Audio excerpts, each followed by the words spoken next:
प्यारे बच्चों, मैं एसकेसी के एक बार आप सभी लोगों का डेस्टिनेशन है इस परिवार की तरफ से हार्दिक स्वागत करता हूं। आइए आज की क्लास को हम लोग आगे बढ़ाते हैं। सबसे पहले हम इस बात को समझेंगे कि आज का टॉपिक हमारा जो है वो परमुटेशन है। और परमुटेशन का मतलब होता है किसी चीज को ऑर्डर में मेंटेन करना। इस बात को हम लोग समझते हैं। परमुटेशन का मतलब होता है टू मेंटेन द ऑर्डर, यानी किसी भी चीज को हम कितने तरीके से कर सकते हैं, यह इस टॉपिक में हम लोग सीखेंगे।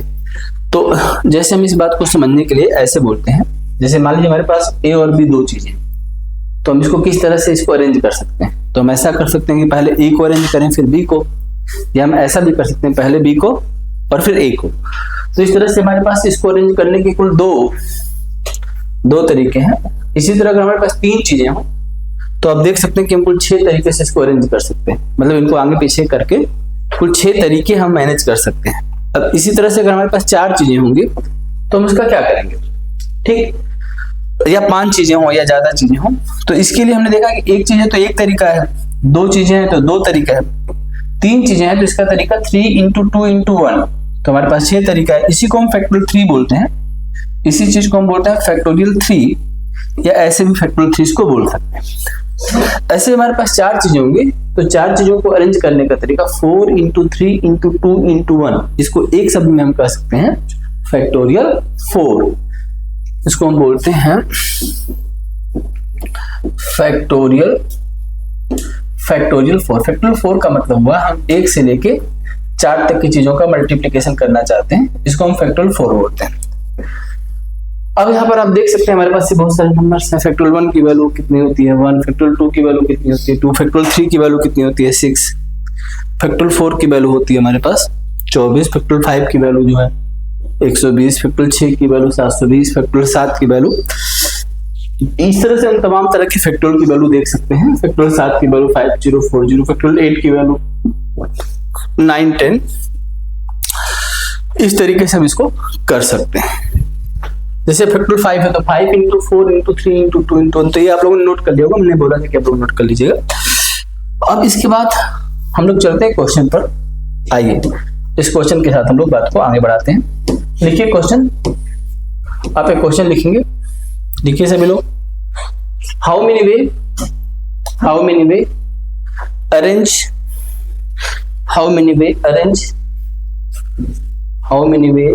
Arrange letter of Delhi? How many way arrange letter of Delhi? अब इसी क्वेश्चन का बी पार्ट लिखेंगे। इसी क्वेश्चन का बी पार्ट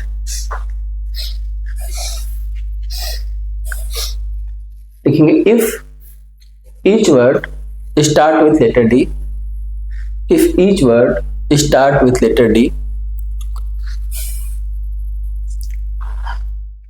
इसी में आप आगे लिखेंगे नेक्स्ट इसका तीसरा पार्ट लिखेंगे। If each word end on letter I, if each word end on letter I.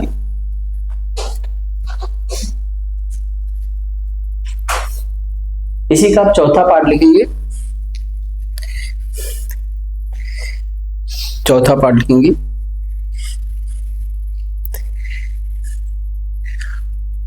If each word start with letter D, if each word start with letter D and end with letter I,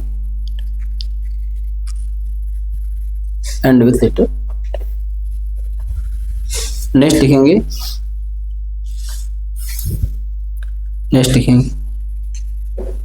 if vowels comes together,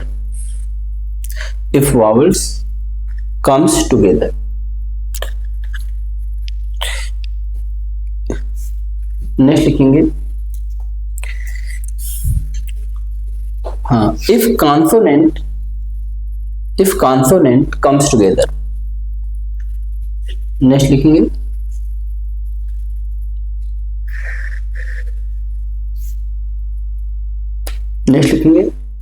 if vowels comes with vowels, and consonant comes with consonant. If vowels comes with vowels and consonant comes with consonant. Next लिखेंगे if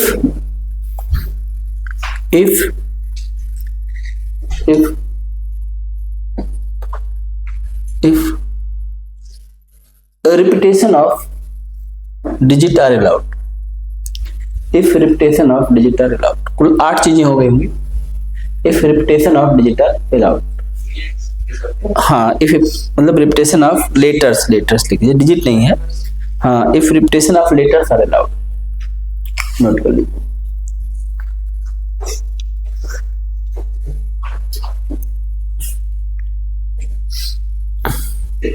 सबसे पहले प्रश्न का जवाब हम देखेंगे. 5 letter को arrange करने का हमारे पास जो तरीका है, जादुई तरीका, 5 4 3 2 1 मल्टीप्लाइड कर देंगे. 5 इंटू 4 इंटू 3 इंटू 2 इंटू 1, इसकी वैल्यू हमारे पास आ जाएगी 120. इसमें कोई दिक्कत आपको नहीं होना चाहिए. अब हम बात को और आगे बढ़ाते हैं. इसको आप लोग नोट कर सकते हैं, इसमें कोई दिक्कत नहीं होना चाहिए. हाँ एक चीज और ध्यान रखेंगे, फैक्टोरियल 1 की वैल्यू तो 1 होती है, लेकिन साथ के साथ फैक्टोरियल 0 की वैल्यू क्या होती है, 1 होती है. ये भी आप ध्यान रखना, फैक्टोरियल 0 की जो वैल्यू होती है वो भी 1 होती है. इसके बाद हम लोग आगे बढ़ेंगे. यहाँ पर नेक्स्ट देखिए, अगला क्वेश्चन जो हमारा है, यहाँ पर आप बोर्ड पे देख सकते हैं. यहाँ पर आप कि अगर हम हर लेटर के शुरू में डी लिख दें तो केवल इस सीट को बनने का हमारे पास एक तरीका है. अब अगले सीट को हम 5 तरीके से नहीं बन सकते, क्योंकि एक लेटर यूज हो चुका है, तो इसको 4 तरीके से भरेंगे. फिर अगले वाले में फिर एक यूज हो चुका है, 3 फिर 2 फिर 1, सबका मल्टीप्लाइड कर देंगे. तो अगर सभी लेटर के पहले लेटर को डी से, हम सभी वर्ड्स के पहले लेटर को अगर हम डी से करेंगे तो इसको हम लोग कुल 24 तरीके से व्यवस्थित कर सकते हैं. नेक्स्ट आगे देख सकते हैं आप, जैसे अगर हम कहें कि ईच लेटर के लास्ट में आई आए, तो आई को एक तरीके से भरा जा सकता है, और बाकी सीट को वही 4 3 2 1, और फिर से इसका आंसर क्या आ जाएगा 24. तो यहां तक आप नोट करिए ताकि मैं आगे पढ़ा सकूं. आप लोग सभी लोग यहां तक नोट करेंगे और फिर हम लोग इसमें आगे बात करेंगे. यहां तक अगर समझ में आ गया होगा तो हम बात को आगे बढ़ाते हैं.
ठीक है, आपने नोट कर लिया. अब आगे चलते हैं. देखो अगला केस क्या है, जिसमें हम कह रहे हैं कि ईच लेटर जो है डी से स्टार्ट और आई पर समाप्त हो. तो हमारा पहला और आखिरी दोनों क्वेश्चन लॉक हो गया एक एक तरीके से. यहाँ पर डी को रखना है, यहाँ पे आई को. बचे हुए सीट में हमारे 2 लेटर यूज हो चुके हैं, तो 3 2 1, तो इसका आंसर कितना आ जाएगा 6. तो आप इसको भी नोट कर सकते हैं. ऐसे जब हम आगे चलते हैं और आगे कहते हैं कि वावल्स एक साथ है, तो ये दोनों एक साथ आएंगे, मतलब एक लेटर तरह काम करेंगे. तो हमारे पास अरेंज करने के लिए 4 चीजें, और 4 चीजों को हम फैक्टोरियल 4 तरीके से अरेंज कर सकते हैं. लेकिन ये आपस में भी तो अरेंज हो सकते हैं. तो इसलिए हमने फैक्टोरियल 2 लिखा हुआ। अब इसकी वैल्यू 24, इसकी वैल्यू 2, आप इसको सॉल्व कर सकते हैं, इसकी वैल्यू हो जाएगी 48। इसी तरह से आगे सेम, जब कॉन्सोनेंट को साथ में आना है तो तीन चीजें एक साथ में आएंगी तो ये एक ग्रुप हो गया, बच्चे दो चीजें। तो अब अरेंज करने के लिए एक चीज माना जाएगा, ये दूसरा है, तीसरा, तो फैक्टोरियल 3 हो जाएगा। तीन चीजों को अरेंज करने का तरीका क्या हो जाएगा, फैक्टोरियल 3 हो जाएगा। और ये आपस में भी फैक्टोरियल 3 तरीके से अरेंज कर सकते हैं। फैक्टोरियल 3 की वैल्यू 6 हो जाएगी, फैक्टोरियल 3 की वैल्यू 6 हो जाएगी। तो 6 में 6 का मल्टीप्लाई करें कितना आ जाएगा, 36। तो हम देख सकते हैं कि इसमें जो है हमारे पास जो है फैक्टोरियल 3 की वैल्यू 6 हो जाएगी, फैक्टोरियल 3 की वैल्यू, क्योंकि 3 यहां से आ गया और 3 यहां से आ जाएगा, तो 6 into 6 कितना हो जाएगा, 36। पहला 3 कैसे है, ये 1 हो गया, ये 2 हो गया, 3 हो गया। तो अब ये 1 माना जाएगा, तो अब अरेंज करने के लिए आपके पास 3 चीजें हैं। जैसे आपको पूछना चाहिए यहाँ 4 कैसे है, तो यह 1 हो गया, दूसरा, तीसरा, चौथा, कुल 4 ही चीजें घूम सकती हैं इधर उधर। ऐसे यहाँ पर 3 चीजें घूम सकती हैं, और ये आपस में भी 3 तरीके से घूम सकते हैं। अब इसी तरह से आप आगे देख सकते हैं इस वाले केस में, इसमें वावल वावल के साथ में आकर कॉन्सोनेंट कॉन्सोनेंट के साथ में आ जाएगा, तो यह 1 हो गया, यह भी 1 हो गया। दो चीजों को हम फैक्टोरियल 2 तरीके से कर सकते हैं, इनके आपस में भी हो सकता है, इनका भी आपस में हो सकता है। सॉल्व कर लीजिए इतना, फिर आगे बताते हैं। नोट करिए इसमें लोग।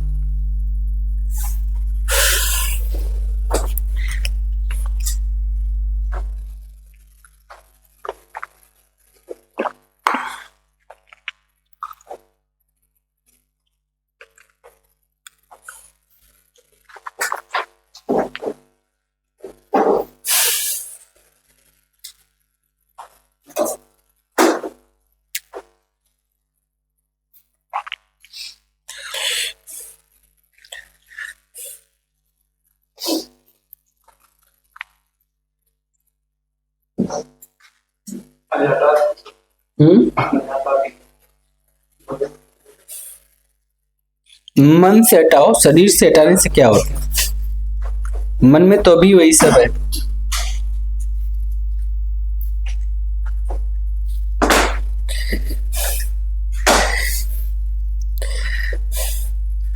राम नामी दुपट्टा ओढ़ लिए हो तुम, इससे भक्त बने कि नहीं बने ये इसका ज्ञान नहीं होगा। अंदर राम का जाप चल रहा है कि नहीं चल रहा है, अंदर वही शैतान बने हुए और बाहर से राम का दुपट्टा, फायदा क्या।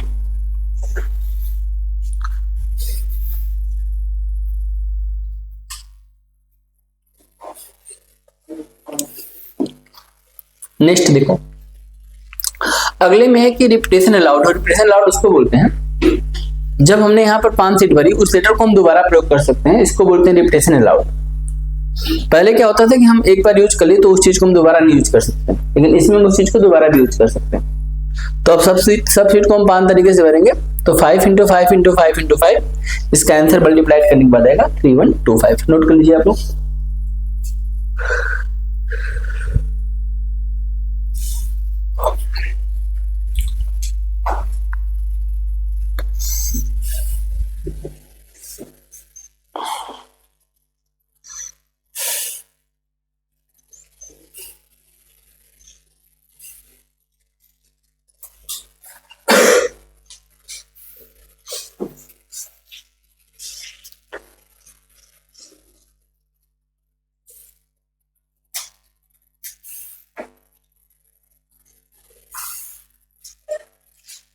यहां तक बात ठीक है, तो बात को आगे बढ़ाएं, बताइए, बढ़ाएं। नेक्स्ट क्वेश्चन लिखिए, देखिए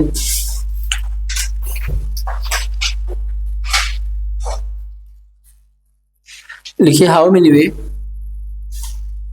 वे arrange letter of Allahabad, how many way arrange letter of Allahabad, ALLAHABAD, how many way arrange letter of Allahabad.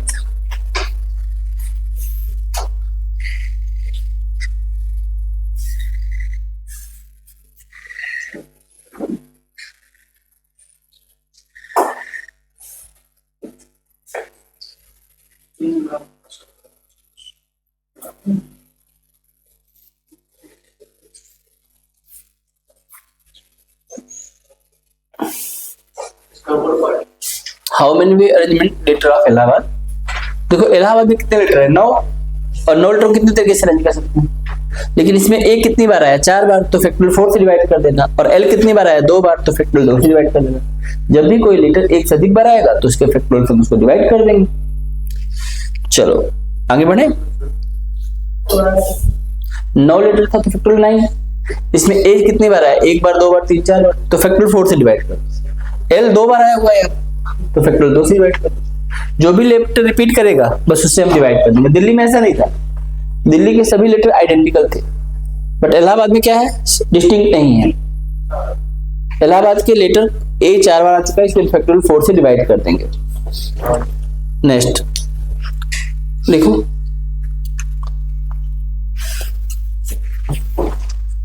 How many number lies between 200 and 400। How many number lies between 200 and 400 make by 2, 3, 5 and 7? How many number lies between 200 and 400 make by 2, 3, 5 and 7? Make by 2, 3, 5 and 7. Make by 2, 3, 5 and 7.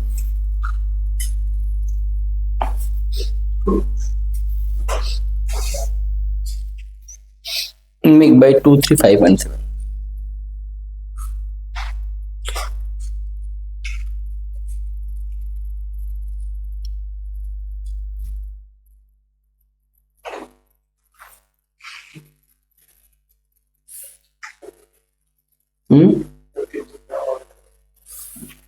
देखो सबसे पहले ये बात समझो, इसमें जो भी अंक है 200 से लेके 400 तक वो सब 3 डिजिट में होंगे, तो सारा प्लेस हो गया 3 प्लेस। पहले सीट में हम लोग 2 को और 3 को तो रख सकते हैं, क्योंकि नंबर हमें 200 और 400 के बीच में चाहिए, तो यहाँ पर 2 रखोगे तो वो भी सारे नंबर मिलेंगे, 3 रखोगे तब भी मिलेंगे, लेकिन 4 नहीं चलेगा, 5 नहीं चलेगा, 6 नहीं चलेगा। और 2 और 3 हमारे पास है, तो इस सीट को भरने का तरीका हमारे पास 2 है।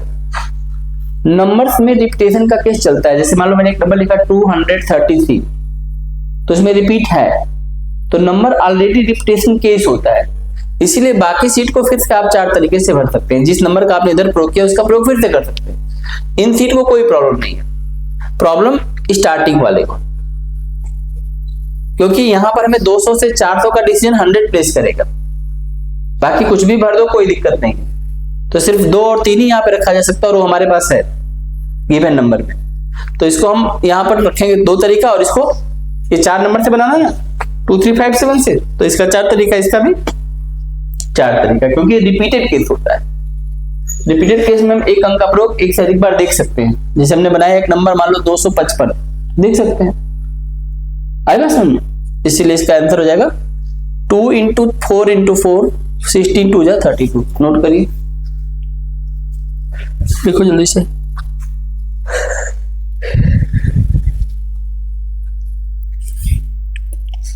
सर ये पहले पे हम 2 और 3 भर सकते हैं। हाँ केवल 2 और 3 ही भर सकते हैं ना, क्योंकि क्वेश्चन 200 और 400 के बीच का है, और डिजिट 3 हो से मतलब नहीं है, लेकिन 200 और 400 के बीच में किसी चीज की शुरुआत या तो 2 से हो सकती है, 3 से। 4 का प्रयोग भी नहीं कर सकते, 4 है भी नहीं हमारे पास, तो पहला सीट केवल 2 ही तरीके से भरा जा सकता है। दूसरे में तो कुछ भी लिख दो, कोई दिक्कत नहीं, आगे 2 लिख के आप पीछे कुछ भी भर दो, सब चलेगा। हमारे पास है 4 चीजें, तो 4 तरीका, फिर 4 तरीका, क्योंकि रिपीटेशन अलाउड है ना बेटा, नंबर्स में रिपीटेशन अलाउड होता है, तो जितनी चीजें सब हम भर सकते हैं। चलो बताओ, how many 2 digit number, how many 2 digit numbers, 2 अंकों की कुल कितनी संख्याएं होती है, जरा सोचो। 2 अंक की पहली संख्या कौन सी होती है, 10, और सबसे आखिरी संख्या क्या होती है। तो पहले सीट को हम लोग देखो 9 तरीके से भर सकते हैं, कभी 0 को पहले नहीं रखा जा सकता, तो 1 अंक में चला जाएगा। तो 2 अंक की संख्या बनाने के प्लेस हमारे पास 2 है, लेकिन पहले पोजीशन को हम 9 तरीके से भर सकते हैं, और दूसरे पोजीशन को 10 तरीके से। कैसे पता चला कि 10 तरीके से भर सकते हैं, क्योंकि 0 से लेकर 9 तक कुछ भी रख सकते हैं। तो यहाँ पर 2 अंक की कितनी संख्या बनेगी, 90। अगर ऐसे पूछो 3 डिजिट के कितने नंबर बनेंगे, तो जरा सोचो। तो पहला सीट 9 तरीके से, और बाद में सब 10-10 तरीके से भर सकते हो। तो 3 अंक की जितनी भी संख्याएं होती है वो 900 है। कैसे पता चला? 101 से लेके और कहां तक? 999 तक। ऐसे 4 अंक की कुल कितनी संख्या बन जाएंगी? ऐसे आगे चलता रहेगा। नोट कर लो इसको। ये परमुटेशन की वजह से नंबर्स बने हैं। देखो तो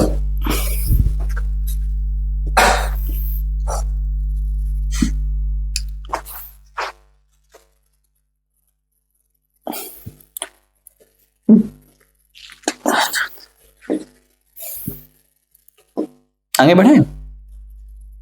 नेक्स्ट लिखो सर्कुलर परमुटेशन। नेक्स्ट लिखो circular permutation. Circular permutation.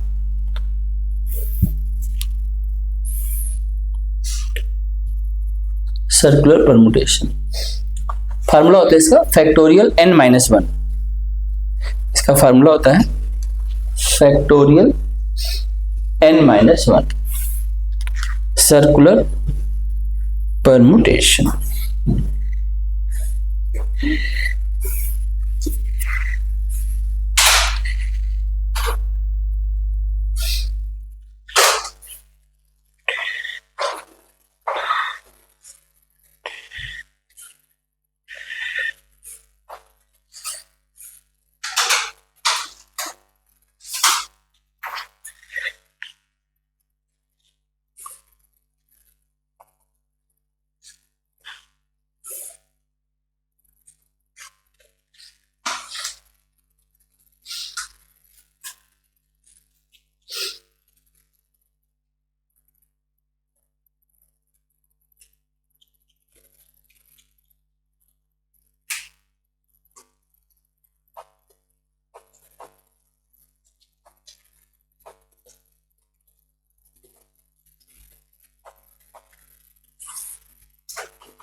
Circular permutation होता है फैक्टर n-1। आपने नोट कर लिया होगा। क्वेश्चन लिखेंगे how many way 5 person can sit around a circular table.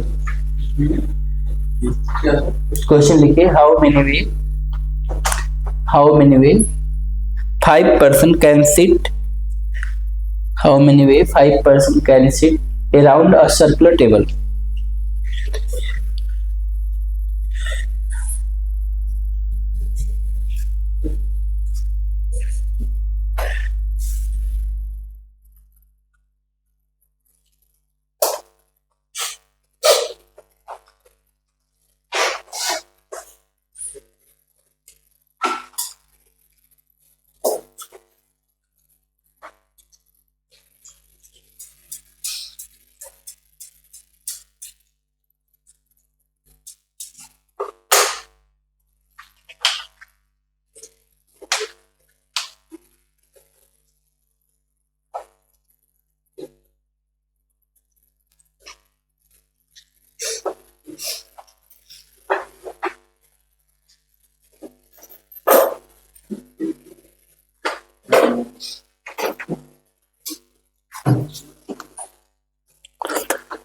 देखो इसका आंसर क्या होगा, अगर हमारे पास 5% है और उसको सर्कुलर टेबल के चारों तरफ बैठाना है तो इसका फार्मूला होगा फैक्टोरियल 5 - 1। लीनियर में जब चीजें होती है ना बेटा, 5 चीजें तो 5 ही रहेंगी, लेकिन सर्कुलर में क्या होता है, लास्ट की 2 चीजें जुड़ के 1 हो जाती है, इसलिए इसका जो चेंजेस होगा वो 4 चीजों में हो जाएगा। तो जब भी सर्कुलर परम्यूटेशन बनेगा उसमें 1 कम हो जाएगा। तो 5 चीजें हैं तो फैक्टोरियल 4, 10 चीजें रहेगी तो फैक्टोरियल 9, 50 चीजें हैं तो फैक्टोरियल 49 तरीके से हम बैठा सकते हैं। नेक्स्ट क्वेश्चन अगला लिखो, how many way 5 Indians and 3 Pakistanis, how many way 5 Indians and 3 Pakistanis can sit around a circular table?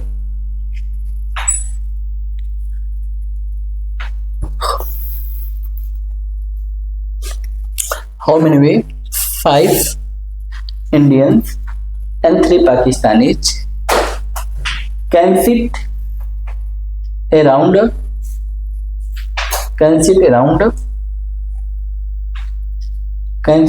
Circular table? ठीक, can sit around a circular table. ठीक, अब इस क्वेश्चन का दूसरा पार्ट लिख लो, second part. If Indian sit first, then Pakistan. If Indian sits first, then Pakistani. Next लिखो, if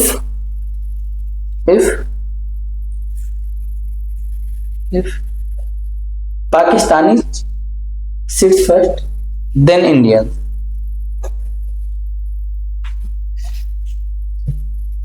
Pakistani sit first then Indian. अब देखो बोर्ड की तरफ, देखो जब 8 लोग होंगे ना, बैठेंगे ना, तो सर्कुलर परम्यूटेशन कहता है कि फैक्टोरियल 7 तरीका होगा, क्योंकि एक कम हो जाएगा, तो इसका आंसर हो जाएगा 5040। इसमें कोई भी कहीं भी बैठ सकता है। लेकिन जब ऐसा किया जाए कि पहले इंडियन को बैठाया जाए, तो इंडियन जो बैठेंगे, जो पहली बार बैठता है वो सर्कुलर परम्यूटेशन को पूरा कर देता है, और बाद में बैठने वाले के लिए फिर सर्कुलर रूल नहीं काम करता, वो लीनियर परम्यूटेशन से ही चलता है। तो अगर इंडियन फर्स्ट बैठेंगे तो इनका फैक्टोरियल 4 हो जाएगा और पाकिस्तानी का कम नहीं होगा, तो फैक्टोरियल 4 की वैल्यू 24 और फैक्टोरियल 3 की वैल्यू 6। लेकिन जब पाकिस्तानी पहले बैठेंगे तो पाकिस्तानी का कम हो जाएगा, तो ये फैक्टोरियल 2 हो जाएगा, और इंडियन का पूरा रहेगा फैक्टोरियल 5, और फैक्टोरियल 2 की वैल्यू 2 और फैक्टोरियल 5 की वैल्यू पहले नोट कर रखिए 120। निकाल लीजिए, तीनों क्वेश्चन आपके सामने। कुछ ना आए समझे तो पूछिए, और समझ में आ रहा है तो बात को आगे बढ़ा दीजिए।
चलिए बात को आगे बढ़ते हैं।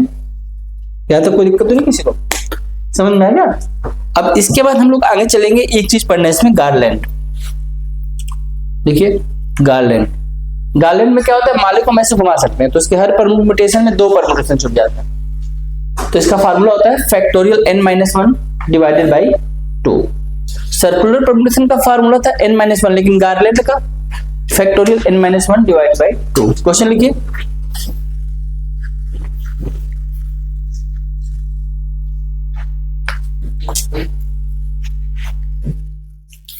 गार्लैंड, गार्लैंड का मतलब होता है माला। देखो, how many garland, how many garland, how many garland, how many garland can be form, how many garland can be form, how many garland can be form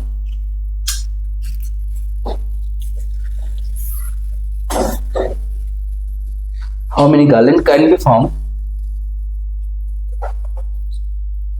by 5 distinct flower, 5 distinct, distinct का मतलब अलग अलग। how many garland can be formed from 5 distinct flower?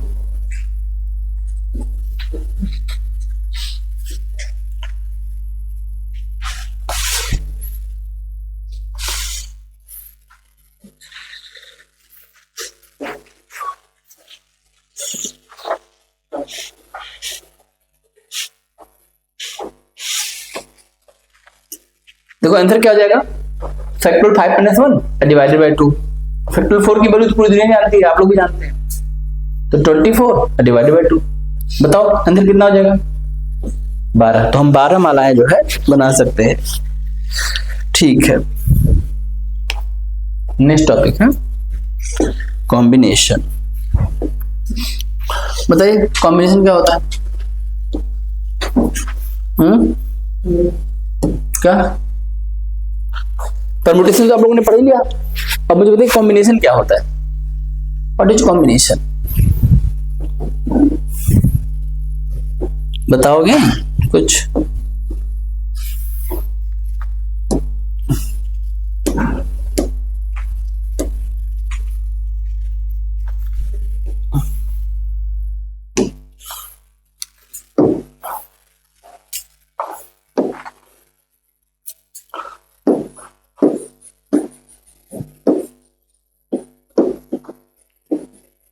Combination,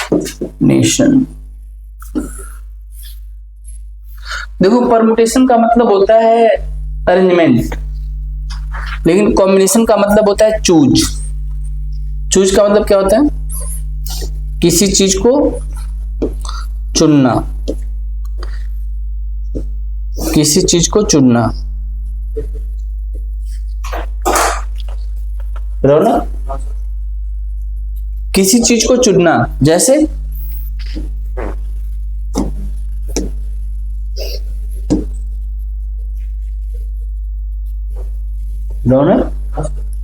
किसी चीज को चुनना, जैसे बोलो बोलो कोई यार।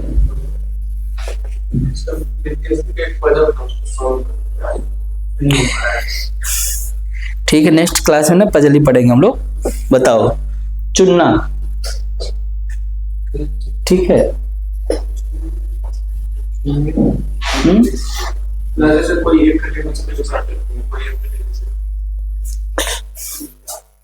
अरेंजमेंट में और चुनने में क्या अंतर? अरेंजमेंट में परमुटेशन और कॉम्बिनेशन में अंतर क्या है? आपको तो मैथ बैकग्राउंड है, आप बताइए क्या नाम है आपका? मुकेश। मुकेश जी बताएंगे। मुकेश जी बताइए what is the difference between the permutation and combination?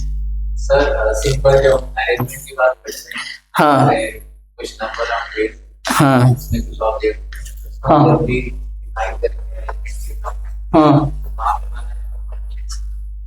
ठीक है। कॉम्बिनेशन का इधर सर मान लीजिए सर ऐसा एग्जांपल दीजिए कि सबको समझ में आ जाए।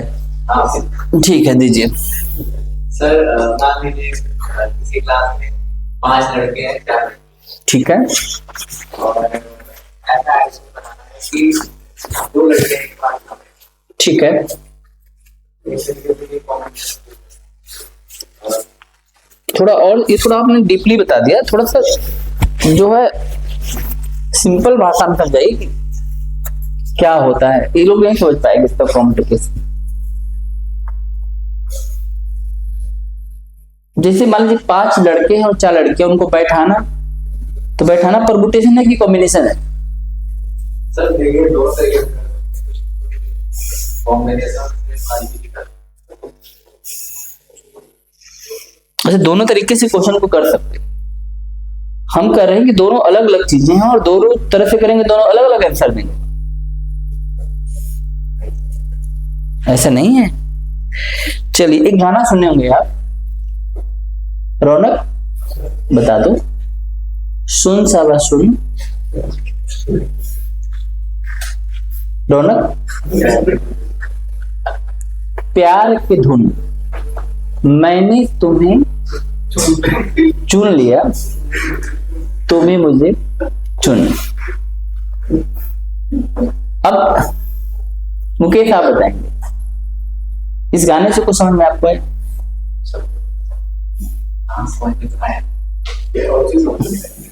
सर यहाँ पे कंडीशन क्या होता है?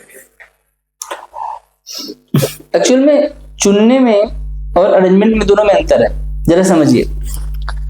आपको मैं यहां पर मिठाई ए दे देता हूं और मिठाई बी दे रहा हूं और मिठाई सी भी दे देता हूं, और आपको एक मिठाई चुनना है और चुन के खा जाना है। जरा महसूस करिए आप कौन सी मिठाई खाना चाहेंगे, ए बी या सी? रुकिए, समझिए मत, पहले पहले पहले खाइए। देखो बी का मतलब बर्फी है, सी से कौन सी मिठाई बनेगी? चमचम है। और ए से कोई मिठाई का नाम बताओ।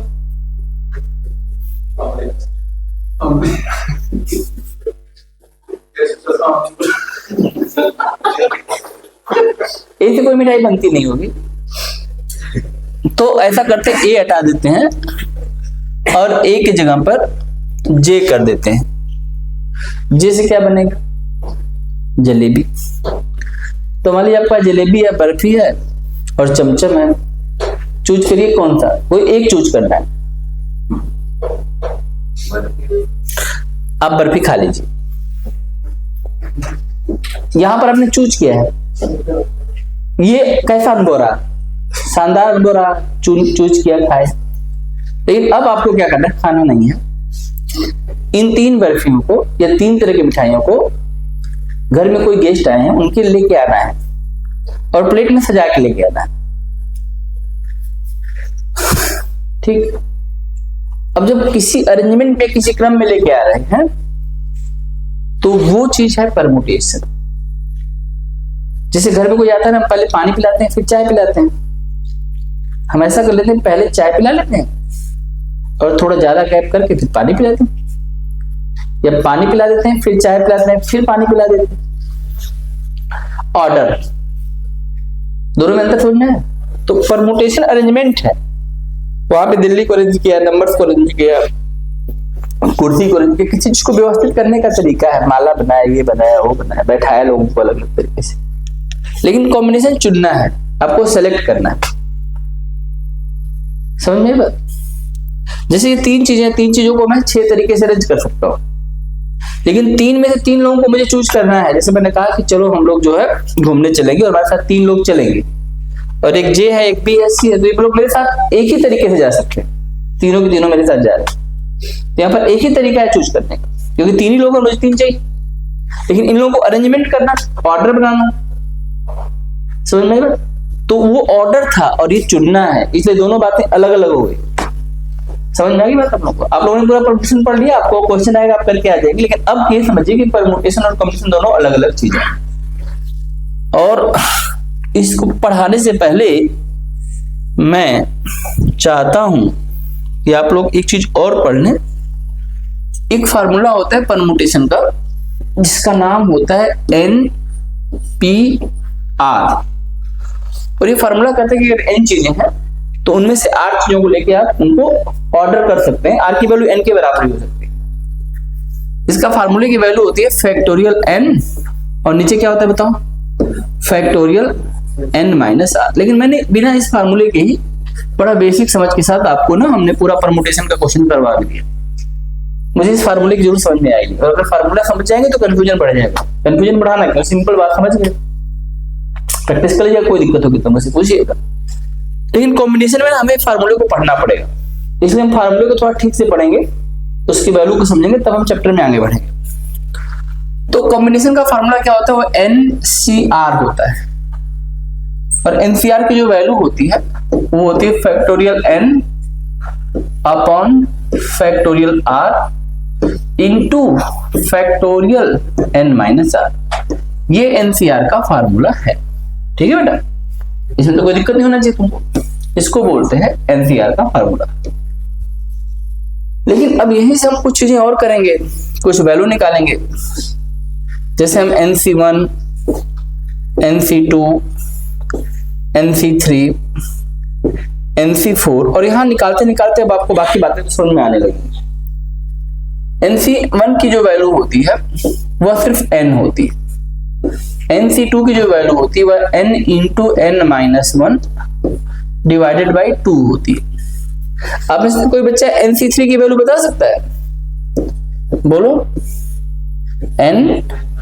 n माइनस 1, n माइनस 2, और नीचे नीचे कितना आएगा, कौन बता रहा है 3? देखो, हाँ बता, सही बता रहे हो, डरो मत, डर के आगे क्या होता है तुम्हें बताइए। नीचे कितना आएगा, पैटर्न के हिसाब से यहां पर आएगा 6, फिर n minus 1, n minus 2, n minus 3, और नीचे बताओ कितना आएगा पैटर्न के हिसाब से, नहीं, यहां पर नीचे आएगा 24। पैटर्न नहीं बना तुमका, चलो बताता हूं। ये है फैक्टोरियल 4, ये था फैक्टोरियल 3, ये था फैक्टोरियल 2, यहां नीचे 1 होता है, इसका कोई मतलब नहीं होता है फैक्टोरियल 1। ऐसे अगर हम NC5 लिख दें तो NC5 की वैल्यू क्या हो जाएगी, n minus 1, n minus 2, n minus 3, n minus 4, और नीचे फैक्टोरियल 5, है ना। हम लोग इसको ऐसे कर सकते हैं, इसमें किसी बच्चे को कोई प्रॉब्लम नहीं होना चाहिए। अगर समझ में नहीं आ रहा तो आप पूछ भी सकते हैं, और समझ में आ रहा तो बात को आगे बढ़ाते हैं। आई बात समझिए, ये फैक्टोरियल्स है, और इस तरह से ये चैप्टर फिर आगे बढ़ जाएगा। अगर यहाँ तक तुमको बात समझ में आ रही है तो बात को थोड़ा सा और खींचते हैं। बोलो बेटा, कोई प्रॉब्लम है तो पूछो, और नहीं प्रॉब्लम है तो आगे बढ़ो।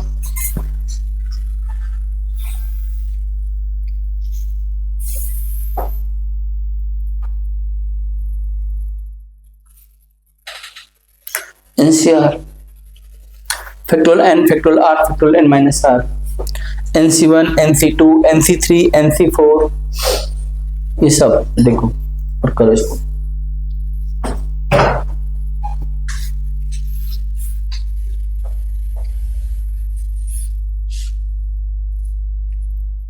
यहां तक बात समझ में आ रही है आपको? तो 2-3 चीजें और समझ लीजिए आप लोग, ये सब यूज करना है भाई आगे, ठीक है। मना मत कर देना कि नहीं समझ में आ रहा है, अगर आ रहा है तो ठीक है, नहीं आ रहा तो अभी बोल दो। एक फार्मूला इसमें और समझना, NCR की जो वैल्यू होती है वह n माइनस r होती है, और इसका प्रयोग कैसे करेंगे वो मैं बताता हूँ, एग्जाम्पल इसका दे देता हूँ। जैसे अगर मैंने NC3 लिखा है, या हम ऐसा करते हैं, कोई ऐसी वैल्यू नहीं जिससे पूरी बात समझ में आए। मान लीजिए मैंने 5C4 लिखा है, तो इसको डायरेक्ट मैं लिख सकता हूं 5C1, समझे? इन दोनों की वैल्यू n के बराबर होती है, तो अगर यहाँ 4 होगा तो यहाँ 1 होगा। इससे कैलकुलेशन बड़ा आसान हो जाएगा, हमें इतना सब नहीं करना पड़ेगा, हम NC1 में कन्वर्ट कर लेंगे। और किसी भी C1 की वैल्यू 2-3 होती है, यह एक और फार्मूला इंपॉर्टेंट है। इतनी बातें अगर आप जानते हैं तो आपको इसमें दिक्कत नहीं। बोलिए, यहां तक ओके करिए, तब मैं आगे बताऊं। अब हम आते हैं बेसिक तरीके से। हमने कहा कि NC2 की वैल्यू कितनी होगी। वैसे तो आप NC2 जानते हैं, बताओ कितना होगा। n-1 डिवाइड बाय 2, लेकिन हम इसको ऐसे नहीं करेंगे। हम कहेंगे NCR के फार्मूले में फैक्टोरियल n आता है, फैक्टोरियल r आता है और फैक्टोरियल क्या आता है। तो जरा देखते हैं उस फार्मूले से इसका हुआ क्या। तो फैक्टोरियल n, फैक्टोरियल 2 और फैक्टोरियल n-2, यही होगा। फैक्टोरियल n को जरूरत पड़ने पर n-1 और इनटू फैक्टोरियल n-2 लिख सकते हैं कि नहीं लिख सकते। भाई घटता चला जाएगा, 1 तक जाएगा, हम यहाँ पे रोक सकते हैं इसको। इससे हमें क्या फायदा मिलेगा, फैक्टोरियल 2 की वैल्यू 2 और ये फैक्टोरियल n-2, ये इससे आपस में क्या हो जाएंगे और हमें क्या मिलेगा, n-1 और डिवाइडेड बाय क्या मिलेगा बच्चों, 2। तो हमारे पास ये पूरी प्रक्रिया है जिससे हम इस चीज को कर सकते हैं। आप यहाँ पे देख लीजिए।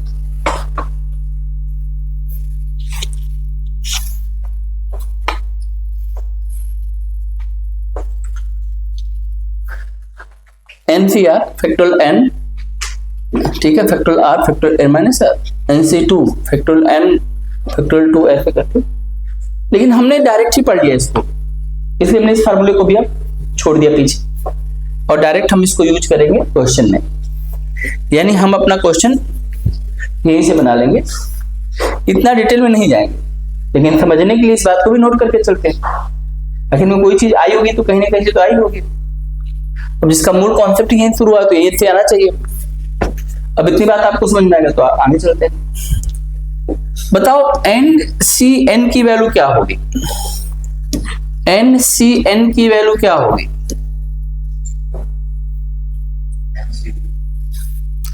इसकी वैल्यू होगी 1। अभी तुमको बता रहे थे 3 लोग हैं और तीनों को मैं अपने साथ चाहता हूं कि मेरे साथ चले लड़ाई पे। तो इसका एक ही तरीका है, अगर n चीजें हैं, n के n चीजों में से n चीजों को चूज करना चाहते हो तो आपके पास एक ही तरीका है। चलो आगे बढ़ सकते हैं, बोलो। अब हम लोग थोड़ा सा आगे बढ़ते हैं और हम इसमें कुछ क्वेश्चन करेंगे। यहां से कुछ क्वेश्चन जो आप पढ़े हैं, आपका नॉलेज टेस्ट होगा। आप लिखिए।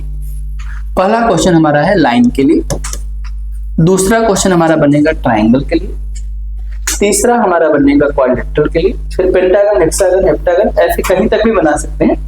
2-3 चीजें करके हम समझते हैं। क्वेश्चन नंबर आप 1 लिखेंगे। देखिए, हाउ मेनी लाइन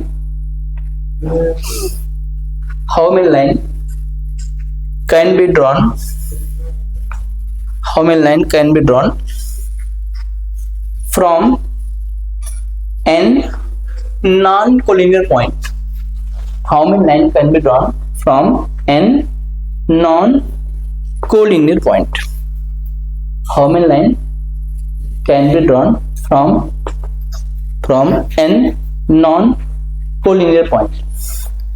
तो अगर हमारे पास n non-collinear point है, हमारे पास n non-collinear point है, तो इससे नंबर ऑफ लाइन जो बनेगा, नंबर ऑफ लाइन, इसका फार्मूला होता है NC2। n तो पॉइंट दिया गया था इसलिए n लिखा, 2 क्यों लिखा, क्योंकि जब भी तुम जीवन में कहीं पर भी 2 पॉइंट को जोड़ोगे तो क्या बनेगा, और NC2 की वैल्यू होती क्या है बताओ, n into n-1 divided by 2। बोलो, ये बात तुमको समझ में आया। इसी का बी पार्ट लिखो, ये ए पार्ट हो गया बेटा। पहले ए लिखो और फिर बी लिखवा दो। ए में नोट करना, ये फार्मूला ये है एक तरह से। क्वेश्चन हम इसके बाद कर लेंगे। If m point are collinear, if m point are collinear, आप में से कोई बच्चा ये बता सकता है कि नॉन कोलिनियर और कोलिनियर पॉइंट कौन से होते हैं? Mukesh, can you tell me what is the difference between the collinear point and non collinear point?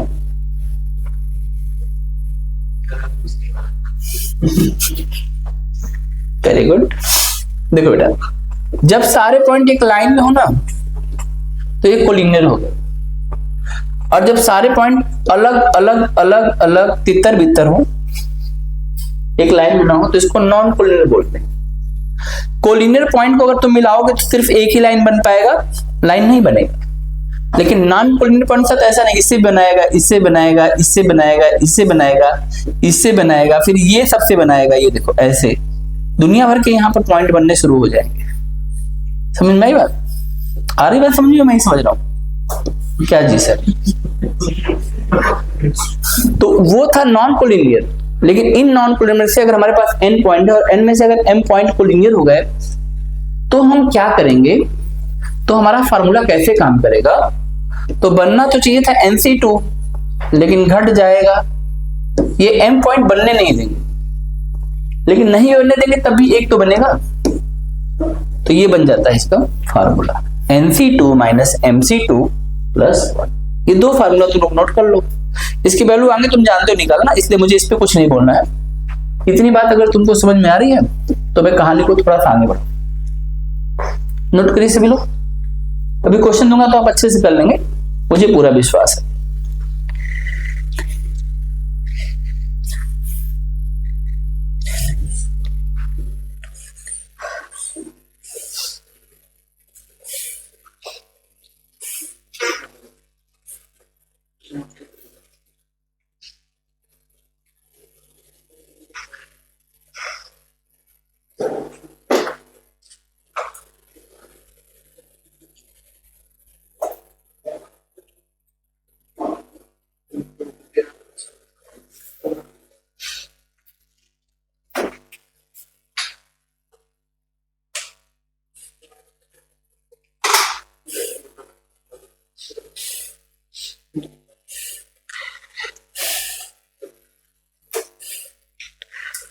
हर बात को सिलेक्शन से क्यों जोड़ना? पढ़ रहे हो, सीख रहे हो, नहीं सीख पाए दोबारा सीखो। सिलेक्शन होना एक घटना है, घट भी सकती है। आगे पढ़ाऊंगा परमुटेशन, हाँ प्रोबेबिलिटी, आगे पढ़ाऊंगा प्रोबेबिलिटी।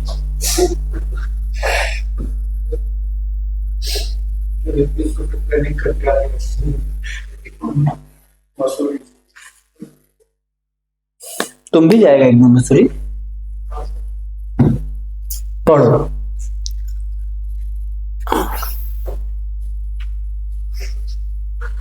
मनुष्य से ना, मनुष्य के विचार से ना शक्तिशाली कोई चीज दुनिया में नहीं है।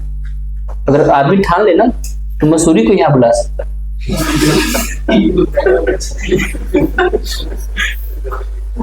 तभी तो कह रहा हूं असंभव को भी संभव कर सकता है। अभी तक 55% 65% हुआ है ना, तो तुम ला दो 99% ला, हिल जाएगा पूरा देश। ये कौन भैया दिमाग है? दिमाग है कंप्यूटर। नासा वाले उठा लेके चले जाएंगे तुमको। तुम मसूरी की बात कर रहे हो, नासा उठ के आ जाएगा इधर, पूरे यूनिवर्स को छोड़ के तुम्हारे दिमाग पे सर्च करना शुरू कर देगा। कौन है ये?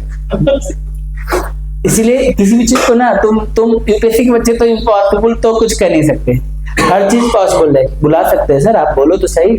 पढ़ना क्या है, क्या करना बताइए, क्या पढ़ना? सब पढ़ेंगे। कितना भी पढ़ो,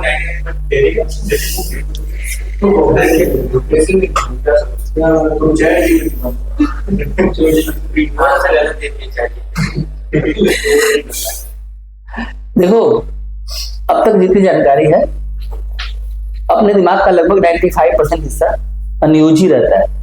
जो कुछ होना है वो 4-5% के अंदर ही होता रहता है। तो दिमाग तो सोया हुआ है। अगर किसी का ब्रह्म मचक गया तो समझो इस चीज को। नहीं तो संभावनाएं तो कहीं भी कुछ भी हो सकती हैं। देखो रिकॉर्ड तो बनते ही टूटने के लिए। तुम नया रिकॉर्ड बनाओगे?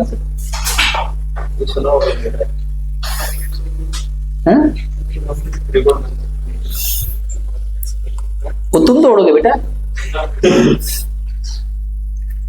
इसीलिए कभी अपने आप को ना जो है, हाँ, अपने आप को कभी कमजोर मत समझो। सब चल रहे हैं, हम भी चल रहे हैं रास्ते में। मंजिल तक कौन पहुंचेगा, ये पेशेंस लेवल तय करेगा।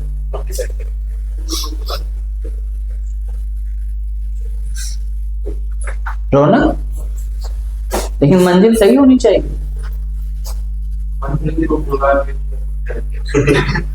देखो इधर क्वेश्चन लिखो, तुम लोग क्वेश्चन लिखो बेटा।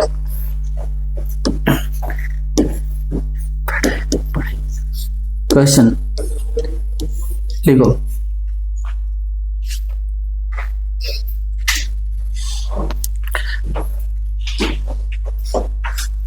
क्वेश्चन लिखो। देखो, how many line can be drawn? How many line can be drawn?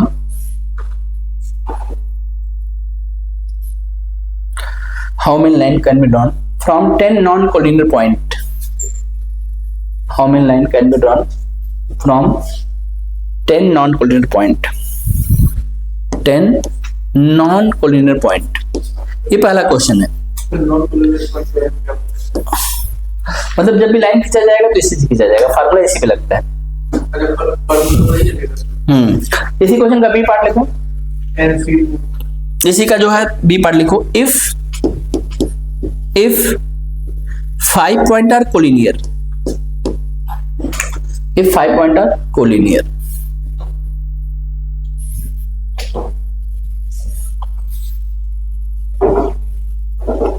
if 5 point are collinear। चलो बताता हूं, समझो जरा ध्यान से। देखो पहले क्वेश्चन का तुम्हारा हो जाएगा आंसर 10C2 और तरीका बता दूं, 10 × 9/2। 9 5 कितना हो जाएगा बोलो, तो हम कितनी लाइन ड्रॉ कर सकते हैं, 45। लेकिन दूसरे क्वेश्चन का जवाब हो जाएगा 10C2 - 5C2। अब बताओ इसमें 5C2 माइनस क्यों की, और एक जोड़ना पड़ेगा जो भी आएगा।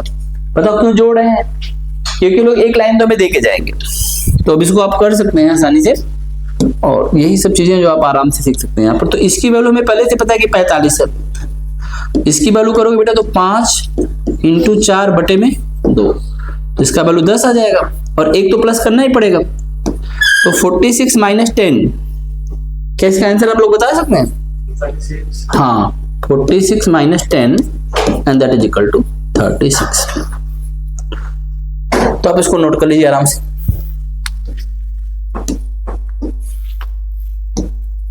नहीं समझ में आया तो पूछ लीजिए, और समझ में आ गया तो बात को आगे बढ़ाएं।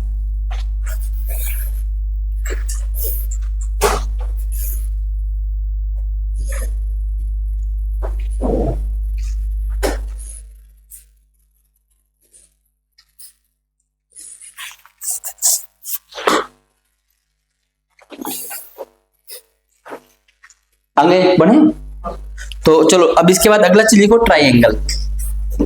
क्या लिखोगे? ट्राइंगल। ट्राइंगल, ट्राइंगल में दो फार्मूले काम करेंगे। बताओ कौन सा फार्मूला काम करेगा? पहला NC3, और दूसरा कौन सा काम करेगा बताओ? MC3 माइनस, बोलो MC3। +1 होगा कि नहीं होगा? +1 होगा कि नहीं होगा? बोलो। अगर 3 पॉइंट या 4 पॉइंट या 5 पॉइंट एक लाइन रहेगा तो इसे ट्राइंगल बनेगा? बनेगा ट्राइंगल? एक लाइन में पॉइंट को रखेंगे ट्राइंगल बनेगा? तो +1 नहीं होगा, तो इसमें डायरेक्ट माइनस होगा। ये दोनों cases, N point non collinear और M पॉइंट इसमें से कोलिनियर। क्वेश्चन लिखो, क्वेश्चन लिखो। How many triangle can be form from 10 non-collinear point? How many triangle can be formed from 10 non-collinear point?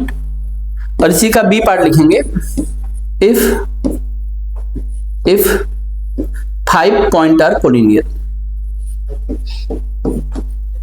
तो इसका आंसर हो जाएगा, पहले क्वेश्चन का आंसर 10C3। बताओ 10C3 की वैल्यू कितनी हो जाएगी? 10 9 8 डिवाइड बाई 6 कितना हो जाएगा भाई? 4 3 12 कितना हो जाएगा? 120। और इसका क्या होगा? इसका दूसरा केस का क्या होगा बताओ? तो n10C3 माइनस 5C3। अब इसका वैल्यू तुम निकाले चुके 120 और 5C3 का वैल्यू 5 इंटू 4 इंटू 3 अपॉन 6 ना, तो कट जाएगा कितना? 10। हाँ 10 ही आएगा ना, 5C3 और 5C2 दोनों सेम होते हैं इसलिए यहाँ पर 10 ही आएगा। कितना आंसर आ जाएगा? 110।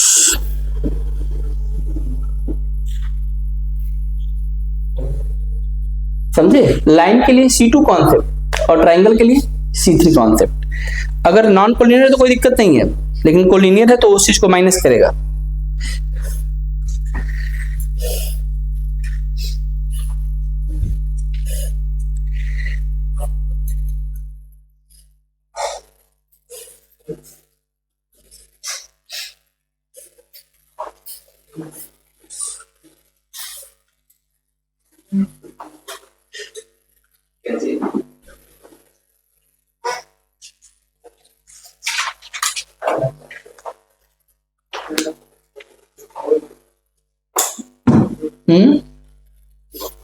क्या बोले? आ रहा है समझ में कि नहीं आ रहा है? अब बताओ क्वाड्रेटर का फॉर्मूला क्या होगा? फिर जल्दी बोलो, क्वाड्रेटर का क्या होगा?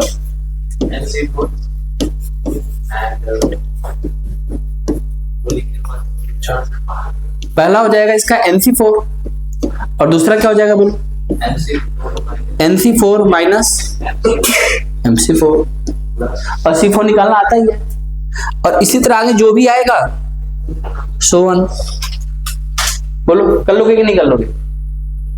कॉन्सेप्ट समझ में आ गया? जब भी हम 2 पॉइंट को मिलाएंगे बेटा लाइन ड्रॉ, जब भी हम 3 पॉइंट को मिलाएंगे ट्राइंगल ड्रॉ, जब भी हम 4 पॉइंट को मिलाएंगे क्वाड्रेटर ड्रॉ। अभी समझ में आ गया तो कहानी को आगे बढ़ाएं, और नहीं समझ में आया बेटा तो पूछ भी सकते हो। बताओ।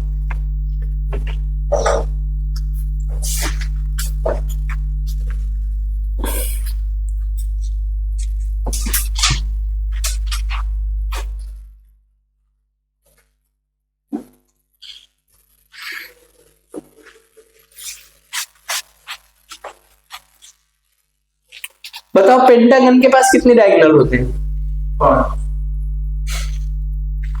अद्भुत है आप।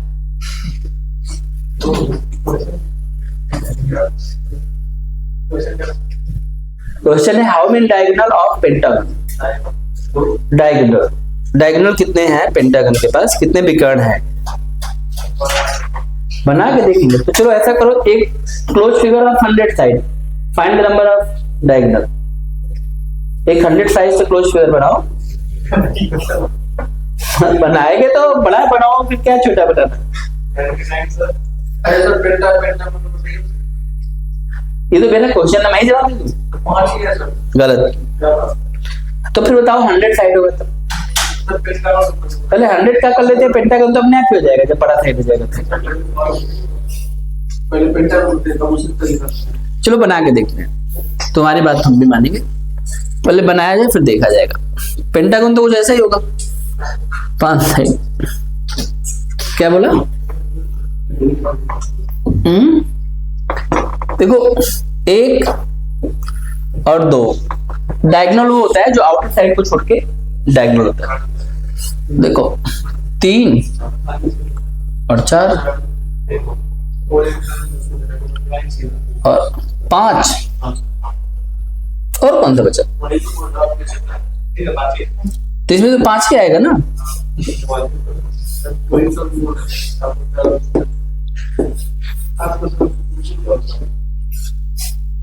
सही बता दिए तुम, 5 ही, मुझे 5 ही दिखाई दे रहा है। पेंटागोनल में 5 ही होगा, लेकिन अगर हम इसे 100 साइड कर देंगे तब तो 5 वाला नहीं पूछेगा एग्जाम में। तो कंफर्म हो गया कि 5 वाला तो नहीं पूछेगा। 5 वाला तो बता ही देंगे, कोई बता देगा, बना के खींच के बना देंगे।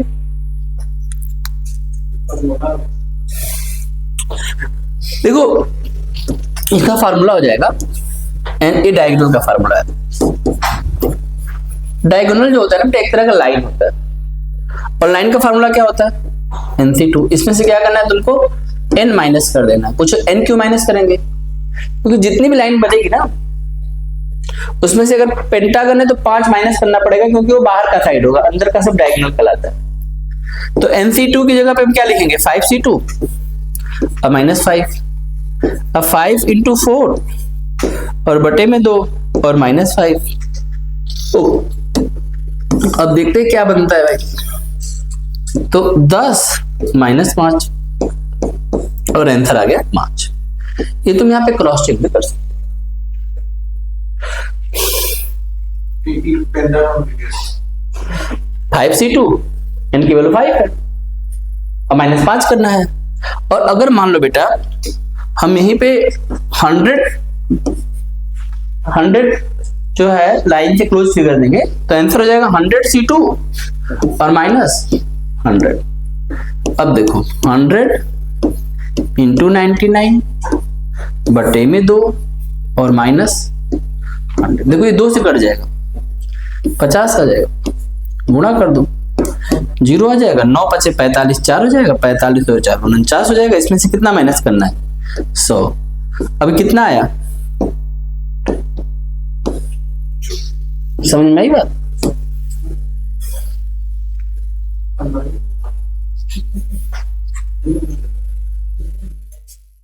कॉन्सेप्ट समझ में आया।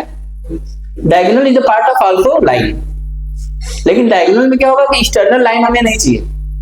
तो अगर पेंटागन है तो 5 लाइन कम होगा, हेक्सागन है तो 6 हो जाएगा, हेप्टा है तो 7 हो जाएगा। 100 लाइन से पॉलीगन बनेगा तो 100 माइनस हो जाएगा। समझ में नहीं कर सकते। चलो इन ए पार्टी लिखो, in a party of in a party of 20%, in a party of 20%,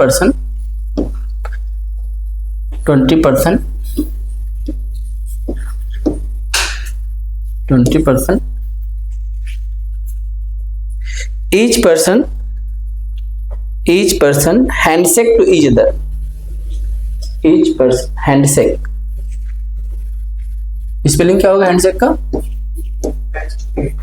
हाँ SHAK, each person handshake to each other. ठीक है, find the total number of handshake, find the total number of handshake.